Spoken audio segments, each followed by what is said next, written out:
Kanina to. Lagkit ng putik. May dikit sa pala. Laki na po nung nabawas. Ayun na po, puno po yun.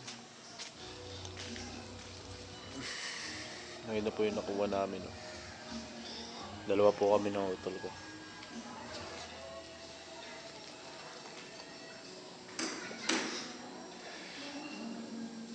Yan po yung panampak ko. Abot na sa bintana.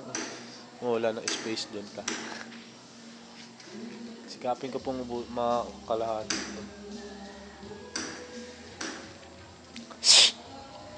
Mga kahoy po, pinapakot ko na po wala kayo Orlan pang gatong. Diyan po ako natulog kagabi. Kasi umulan eh.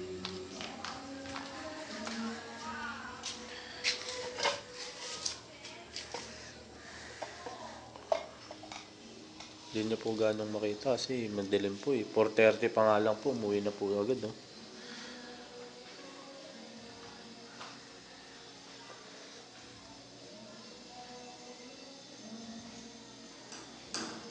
Ito po yung design ko.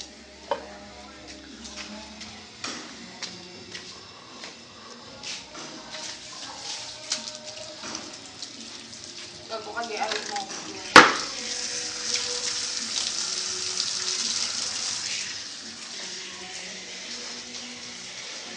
Pahigaan ko.